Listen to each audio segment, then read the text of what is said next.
UGC के नए नियम को लेकर जिस तरह से विरोध देश भर में हो रहा था और अभी भी हो रहा है, उसे देखते हुए यह लग रहा था कि यूजीसी की नई गाइडलाइंस बीजेपी के लिए खतरे की घंटी है। और अब जिस तरह से यूजीसी के नए नियम का विरोध करने वाले सवर्ण संगठन खुलेआम बीजेपी की मुखालफत करने लगे हैं, उससे चुनावी राज्यों में क्या वास्तव में बीजेपी की मुश्किल बढ़ सकती है। आज का विश्लेषण इसी पर। नमस्कार, मैं हूं नागेंद्र भाटी। यूजीसी के नए नियम को लेकर सवर्ण संगठनों की तरफ से शुरुआत से ही विरोध प्रदर्शन किए गए थे और ये विरोध इस कदर किए गए थे कि सुप्रीम कोर्ट ने जो नए नियम बनाए गए थे उन पर स्टे लगा दिया था और ये स्टे सुप्रीम कोर्ट के अगले आदेश तक जारी रहेगा। यानी जो यूजीसी की नई गाइडलाइंस थी वो अब प्रभावी नहीं है। 2012 के जो नियम थे वही फिलहाल काम कर रहे हैं। और जहां तक इन नियमों को लेकर विरोध प्रदर्शन की बात की जाए तो जहां सवर्ण संगठन यूजीसी के विरोध में प्रदर्शन कर रहे हैं, वहीं बहुत से ऐसे संगठन हैं जो यूजीसी के समर्थन में विरोध प्रदर्शन कर रहे हैं और उनका कहना है कि जो यूजीसी की नई गाइडलाइंस है वो जल्द से जल्द लागू होनी चाहिए। अब यदि यूजीसी के नए नियम की बात की जाए तो यह उच्च शिक्षण संस्थान में समानता लाने के लिए बनाए गए थे और उसके बाद लागू किए गए थे। लेकिन सवर्ण संगठन शुरू से ही इसका विरोध कर रहे थे और अब ये विरोध प्रदर्शन देशव्यापी हो चुके हैं, क्योंकि हर राज्य से कहीं ना कहीं से खबर आती है कि अब वहां यूजीसी के विरोध में प्रदर्शन हो रहे हैं। और अब तो जो सवर्ण संगठन हैं वो ये कमर कस चुके हैं कि या तो सरकार यूजीसी के नए नियम वापस ले, नहीं तो फिर जो भी चुनावी राज्य हैं वहां सवर्ण संगठन बीजेपी का विरोध करेंगे।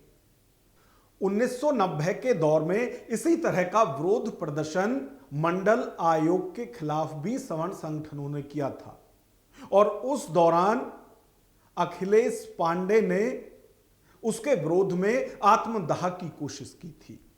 वही अखिलेश पांडे एक बार फिर सबके सामने हैं और वो खुलकर नए नियम को चुनौती दे रहे हैं और उनका कहना है कि जब तक ये वापस नहीं होंगे वो पहले की तरह लड़ाई लड़ते रहेंगे। यारों से दोस्ती जला के खुद को हमने दुनिया को रोशनी सबूत है ये मेरे घाव, कभी हमने भी बगावत की कोशिश की। नमस्कार मित्रों, जब तक इस जीवन में प्राण है मैं जातिगत आरक्षण, एरिस्टोसिटी एक्ट और यूजीसी का विरोध करता रहूंगा। जीवन की अंतिम सांस तक इस लड़ाई को जारी रखूंगा। यदि अपने हक की बात देना बगावत है तो मैं आबाद हूं, तो मुझे अपनी बगावत पर फख्र है। जय परशुराम, जय भवानी। यूजीसी का विरोध करने वालों में एडवोकेट अनिल मिश्रा भी हैं।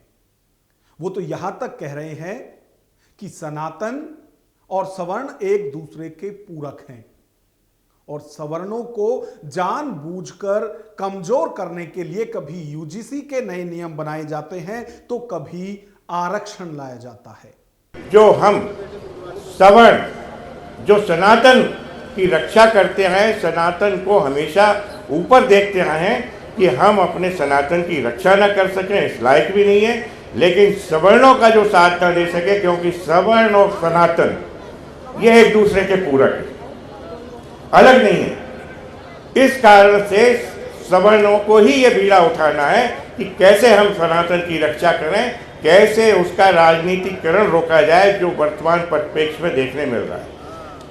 सवर्णों का जो पतन क्यों किया जा रहा है, ये जानबूझ के किया जा रहा है।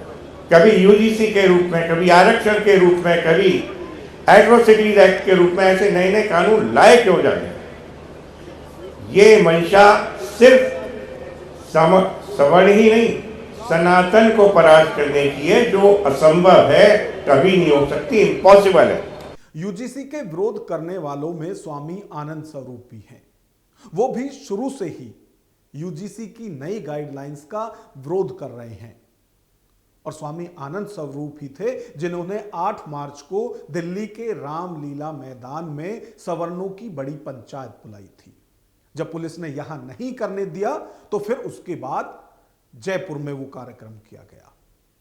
अब स्वामी आनंद स्वरूप कह रहे हैं कि सवर्ण संगठनों को भी अब राजनीतिक विकल्प के बारे में भी सोचना चाहिए। वो कह रहे हैं कि जितने भी सियासी दल हैं, कोई भी इस वक्त उनके साथ खड़ा नहीं है। तो ऐसे में वो दावा कर रहे हैं कि अब वो चाणक्य की भूमिका में रहेंगे और सवर्णों से नया चंद्रगुप्त निकालेंगे। इस देश में आंदोलन कर सकता है, उसको आज तक एक भी उसकी परमिशन कैंसिल नहीं हुई है।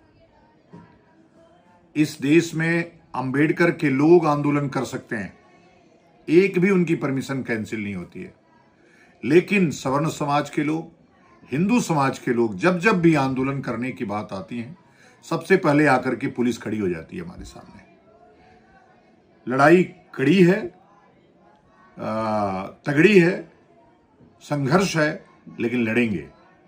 इसलिए लड़ेंगे, यह जो अन्याय हो रहा है सवर्णों के साथ, लगातार अन्याय हो रहा है, उस अन्याय को दूर करना है। और इसके लिए जरूरी है जो भी लोग राजनीति में काम कर रहे हैं, सवर्ण समाज के लोग, ये मैं इन कायरों की बात नहीं करते जो भाजपा, कांग्रेस, सपा, बसपा की गुलामी कर रहे हैं, उनकी चर्चा मैं नहीं कर रहा हूं। मैं चर्चा कर रहा हूं उन पराक्रमी समाज की जो लोग वास्तव में सवर्ण समाज का भला चाहते हैं और राजनीति में जाना चाहते हैं। आप खड़े होइए, निश्चित रूप से राजनीतिक विकल्प भी खड़ा होगा। मुझे राजनीति में नहीं जाना है, लेकिन चाणक्य की तरह राजनीतिक लोगों को खड़ा करना है, चंद्रगुप्तों को खड़ा करना, यही मेरा लक्ष्य है। बीजेपी के दिग्गज नेता और पूर्व सांसद ब्रजभूषण शरण सिंह भी यूजीसी के मुद्दे पर सरकार और अपनी पार्टी से नाराज हैं और वो तो साफ तौर से कह रहे हैं कि इस वक्त जैसी परिस्थिति देश में बनी हुई है, उससे ऐसा लगता है कि देश में 2 ही खलनायक हैं, एक तो मुसलमान और दूसरे सवर्ण। वो तो यहां तक भी कह रहे हैं कि मुसलमानों का साथ देने के लिए बीजेपी को छोड़कर सारे सियासी दल हैं, लेकिन सवर्णों के साथ एक भी दल नहीं खड़ा है। आज 2 खलनायक हैं इस देश के अंदर। आज इस देश के अंदर 2 खलनायक हैं। मैं जानता हूं मेरी बात ये बहुत गहरी चोट करेगी। पहला खलनायक मुसलमान, जो हमारे दादाजी भी यहां कह रहे थे। हाँ, उनके दृष्टि में केवल मुसलमान बचा है और कोई नहीं, सारी समस्या मुसलमान है, वही है ये। ठीक भैया, आप जिंदाबाद आपका। लेकिन मैं बताना चाहता हूं, पहला खलनायक मुसलमान और दूसरा खलनायक इस समय सवर्ण है, सवर्ण है, सवर्ण, सवर्ण, सवर्ण, सवर्ण, सवर्ण, सवर्ण। जब से यूजीसी के नए नियम आए, उसके बाद से लगातार स्वर्ण संगठन केंद्र सरकार और बीजेपी के खिलाफ हैं और इसके लिए लगातार कार्यक्रम भी किए जा रहे हैं और विरोध प्रदर्शन भी किए जा रहे हैं। और अब तो स्वर्ण संगठनों की तरफ से यह दावे भी किए जाने लगे हैं कि जब से बीजेपी से सवर्ण नाराज हुए हैं, तब से चाहे मोदी हो या अमित शाह, इनकी रैलियों में अब भीड़ दिखाई नहीं देती। यानी स्वर्ण संगठन यह दावा कर रहे हैं कि जब तक सवर्णों का समर्थन बीजेपी को था, तब तक बीजेपी की रैली में भर भर कर लोग पहुंचते थे। लेकिन जैसे ही सवर्णों ने हाथ खींचा, अब या तो बीजेपी नेता किराए की भीड़ मंगाते हैं या फिर स्कूल और कॉलेजों से बच्चों को बुलाकर रैली में भीड़ दिखाते हैं। अब सवर्ण संगठन बीजेपी के बड़े नेताओं की रैलियों के लिए जो दावे कर रहे हैं, उनमें कितनी सच्चाई है? क्या यूजीसी के नए नियम के बाद, जब से स्वर्ण नाराज हुए हैं बीजेपी से, उसके बाद क्या बीजेपी की रैली में वास्तव में भीड़ कम होती जा रही है? इस पर आपकी क्या राय है? कमेंट बॉक्स में हमें जरूर बताएं और अपनी राय यूजीसी की नई गाइडलाइंस को लेकर भी दें।